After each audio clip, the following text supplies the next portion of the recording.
Peuple du Seigneur, soyez richement bénis en cette nouvelle matinée, en ce nouveau jour de grâce. Je vous emmène cette fois-ci dans la prophétie, en Ésaïe, Ésaïe chapitre 43. Nous allons lire ensemble deux versets, les versets 11 et 12. Les versets 11 et 12. Ésaïe 43. C'est moi qui suis l'Éternel, et hors moi il n'y a point de sauveur. Maintenant le verset 12. Verset 12. C'est moi qui ai annoncé, sauvé, prédit. Ce n'est point parmi vous un Dieu étranger. Vous êtes mes témoins, dit l'Éternel, c'est moi qui suis Dieu. Je vous lis les deux versets parce que pour moi le verset 11 annonce ce qui est dit, annonce les détails du verset 12. Le verset 12 est beaucoup plus détaillé, vous convenez avec moi. Si au verset 11, il dit très simplement, c'est moi qui suis l'Éternel, et hors moi il n'y a point de sauveur. Voyez-vous, il n'y a point de sauveur hors moi. Alors, c'est comme pour moi l'introduction de ce qu'il va dire au verset 12. C'est moi, il l'a répété, moi qui suis l'Éternel. Et puis, il vient renforcer ces deux membres de phrase avec et hors moi, il n'y a point de sauveur. Question de nous fixer. Je dis nous parce que, écoutez, nous faisons de cette parole nôtre aussi. D'ailleurs, nous l'adoptons pour Dieu. C'est notre Dieu, c'est l'Éternel notre Dieu. Nous n'en connaissons pas d'autres, enfin la majorité d'entre nous. La majorité, et je dirais même la majorité écrasante entre nous les chrétiens, nous n'en connaissons pas d'autres. C'est lui l'Éternel notre Dieu. Bien sûr, et on dit, c'est on qui le dit, je ne sais pas, j'ai jamais été au fait, ça ne m'intéresse pas non plus. Allez voir alors ce que je vais dire, il y en a qui sont là parmi nous, un pied à l'intérieur de l'église et l'autre pied ailleurs. Ça c'est leur problème. Moi, ce n'est même pas le cadet de mes soucis. Ce n'est pas le cadet de mes soucis en ce sens que je suis là pour annoncer l'évangile. Je suis là pour partager ma foi avec mes frères et sœurs qui se disent dans la foi chrétienne évangélique. Je suis là pour leur parler de Dieu, de l'éternel Dieu. Je suis là pour ouvrir les saintes écritures avec eux. Mais pour ce qui concerne le reste, ça, c'est leur affaire avec l'Éternel, leur Dieu. Alors, c'est pour cela que je dis, on dit, c'est on qui le dit, on dit, écoutez, on dit toutes sortes de choses. Alors, nous revenons au texte, c'est moi qui suis l'Éternel, et hors moi, il n'y a point de sauveur. Alors, il ne faut pas qu'on pense pouvoir trouver un autre sauveur, de sauveur ailleurs. C'est ce que l'Éternel Dieu est en train de nous dire ici. Mais ce qu'il est en train de nous dire, c'est moi qui suis l'Éternel. Et hors moi, il n'y a point de sauveur. Premier élément. Deuxième élément, deuxième verset, le verset 12. Encore, il répète, c'est moi, mais cette fois-ci, qui est annoncé. C'est-à-dire, c'est une parole qui vient de moi. C'est moi qui ai annoncé. Alors, dans annoncer, on peut remplacer le verbe annoncer par le verbe avertir, ok? C'est moi qui ai annoncé, c'est moi qui ai sauvé, c'est moi qui ai prédit. Trois verbes. Trois verbes très significatifs, enfin d'une signification extrême. C'est moi qui ai annoncé, ce n'est pas un autre. Ce n'est pas un autre, ce n'est pas un autre annonceur. L'annonceur, vraiment, c'est moi. Ici, l'Éternel Dieu, par la plume du prophète, veut mettre l'accent sur la parole, sur sa parole, sur sa parole. Deuxièmement, c'est moi qui ai sauvé.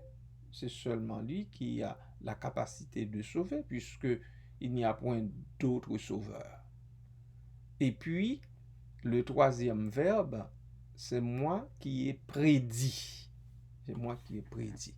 En fait, dans les Saintes Écritures, un peu partout, nous avons beaucoup d'éléments, tous ces éléments-là, l'annoncement, le salut, le prédicat, nous avons tout. Nous avons absolument tout dans les Saintes Écritures. Et puis, il dit après, ce n'est point parmi vous un Dieu étranger. Il n'est pas un Dieu étranger après avoir fait du chemin avec lui. Il y en a, ça fait 10 ans depuis qu'ils marchent avec Dieu, qu'ils sont dans l'Église, qu'ils sont devenus chrétiennes. Il y en a, c'est 20 ans, c'est 50 ans, et même plus. Donc, ce n'est point parmi vous un Dieu étranger. Qu'est-ce que ça peut vouloir dire encore? C'est que on a vu. On a vu. On n'a pas fait que d'entendre, mais on a vu.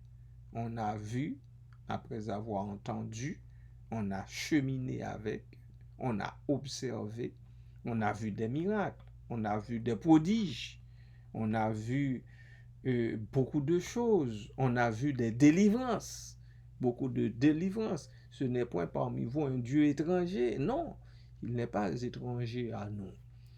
Et puis, il termine dans un autre fragment de phrase du verset 12, « Vous êtes mes témoins, vous êtes mes témoins, dit l'Éternel. » Qui peut dire qu'il ne peut pas, ou bien qu'il n'est pas en mesure, qu'elle n'est pas en mesure de témoigner de Dieu, de témoigner des bienfaits de Dieu, de la délivrance accordée ou bien obtenue. Hein? Qui peut dire ça? Qui parmi nous pourrait dire ça? Hein? Qu'il s'agisse d'une maladie dont on est guéri, que ce soit totalement ou partiellement, parce que des fois, qu'est-ce que Dieu fait? Dieu donne des sursis. Dieu donne des sursis. On aurait dû être emporté, mais qu'est-ce qu'il fait? Il donne un sursis, comme il a fait au roi d'Israël. Vous êtes mes témoins. Ou bien encore une délivrance quand on cherche du travail, un travail. Lorsqu'on croyait que toutes les portes étaient fermées, condamnées pour nous. Oups! Une porte s'ouvre. Un coup de fil inattendu. Un coup de fil. Bien-aimé, il ne faut pas prendre ces choses-là pour acquises. Non, pas du tout. Il ne faut pas les prendre pour acquises du tout. Et elles n'arrivent pas de façon fortuite. Pas du tout. Pas du tout. C'est la main de Dieu en arrière de tout ça. Oups, un coup de fil. Et puis, c'est quelqu'un qui t'appelle, qui te dit, écoute, est-ce que tu cherches un travail? Est-ce que tu es encore en quête d'un boulot? Ok, j'en ai un pour toi. Et puis, ça fait quoi? Ça fait peut-être 1 an, 2 ans, 3 ans depuis que tu avais laissé ton CV, tu avais rempli un formulaire et tu te croyais, bon, relégué à l'arrière-plan, tu croyais que ton formulaire a été égaré ou bien jeté dans la poubelle, tout simplement déchiqueté, mais voilà qu'on t'appelle. Il y a ça, ou bien c'est un ami qui t'a référé, une connaissance, quelqu'un qui te connaît, qui te réfère.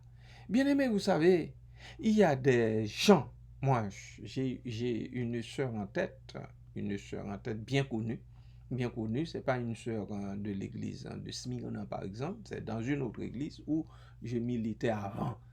Et puis cette sœur-là qui témoigne combien qu'elle était mal prise à un moment donné, je crois qu'elle allait perdre sa maison, quelque chose du genre. Mais elle a reçu une lettre avec un chèque anonyme.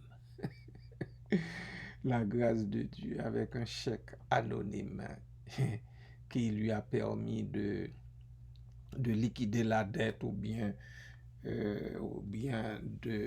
enfin, ce chèque-là l'a sorti du trou dans lequel elle était plongée, tout simplement.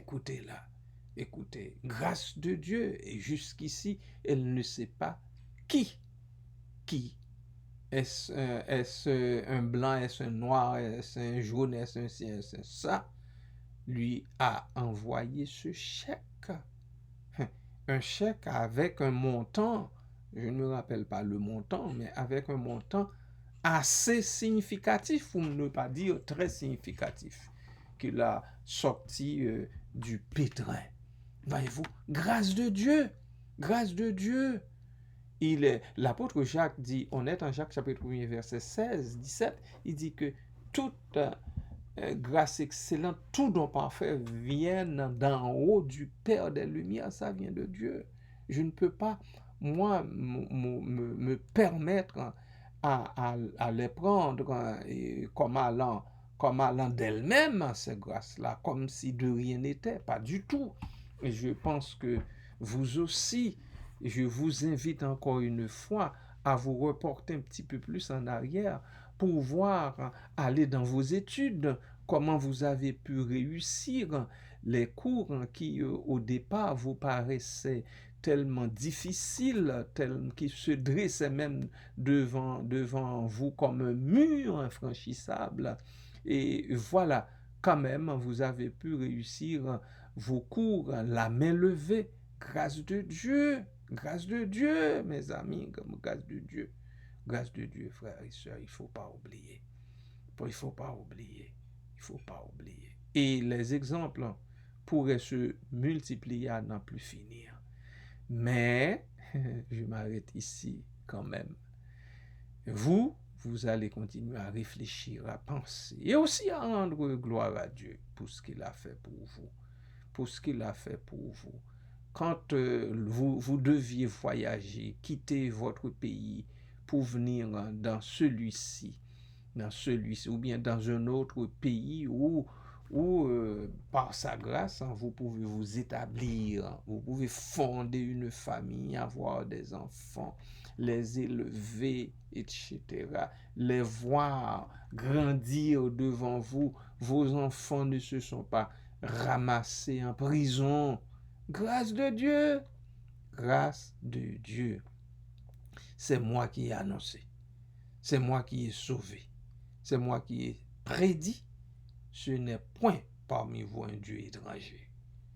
Vous êtes mes témoins. Vous êtes mes témoins. Dit l'Éternel, c'est moi qui suis Dieu. Béni sois-tu, Seigneur. Béni sois-tu, Seigneur, parce que c'est toi qui es Dieu.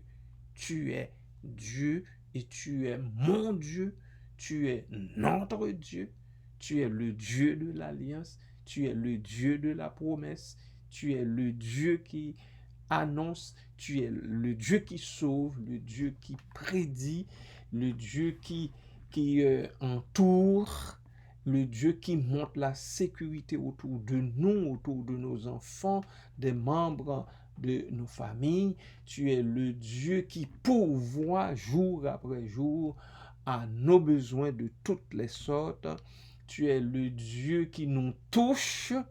Et tu es le Dieu qui nous guérit de nos maux, de nos maladies, de nos infirmité, tant sur le plan physique que sur le plan spirituel. Tu es l'Éternel, notre Dieu. Ô Seigneur, merci. Merci, Papa, à toi toute la gloire, toutes nos reconnaissances, toute notre gratitude, parce que tu le mérites bien, comme le Dieu de grâce, le Dieu de la promesse, le Dieu qui fait promesse et qui ne faillit jamais. Merci, Père. Béni soit ton nom. Amen.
Oui, Seigneur éternel, encore une fois, nous nous courbons bien bas devant toi, parce que c'est toi qui es Dieu. Et merci, parce que tu te fais notre Dieu. Tu te fais notre Dieu. Le Dieu d'un homme tel que moi. Le Dieu des gens tels que nous, Seigneur. Oui, Seigneur, merci. Merci, merci infiniment. Merci pour ton salut. Merci pour l'annonce. Merci pour tes statuts, Seigneur, qui nous parlent de toi, qui nous disent comment tu es, qu'est-ce que tu veux de nous, de ton peuple, de tes créatures. Tu nous sauves, tu nous sauves. Merci Seigneur. Merci Papa. Merci Père. Merci Seigneur. Merci Jésus. Merci parce que tu ne prends pas place parmi nous en tant qu'un Dieu étranger, mais en tant que Dieu créateur, en tant que Dieu pourvoyeur, en tant que chef suprême et effectif de l'univers entier. Le monde, l'univers entier, eh bien, sont là dans ta main, dans ta main, dans ta surmain. Merci Seigneur. Merci Papa, merci Père. Papa, que dans ton amour,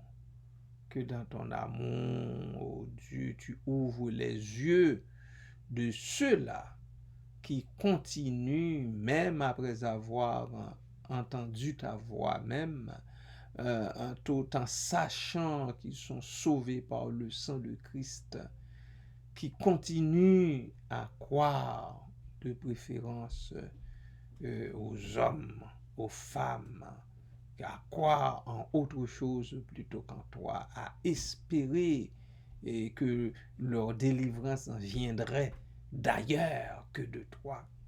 Papa, pardonne-leur, fais-leur cette grâce, ô Dieu, encore, pardonne-leur ce manquement, pardonne-leur cette ingratitude, pardonne-leur, ô Dieu, ce manque de reconnaissance. Aide-les, ô Dieu, ouvre leurs yeux, afin qu'ils voient et comprennent que c'est toi qui es Dieu. Et c'est toi qui prends soin d'eux. C'est toi qui les soutiens sur la route. C'est toi, ce n'est pas un autre. Merci Père, merci Papa, merci Seigneur, merci Jésus. Que toute gloire, tout honneur revienne à toi seul, au Saint-Esprit, au siècle des siècles. Amen.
Dans le sanctuaire, ta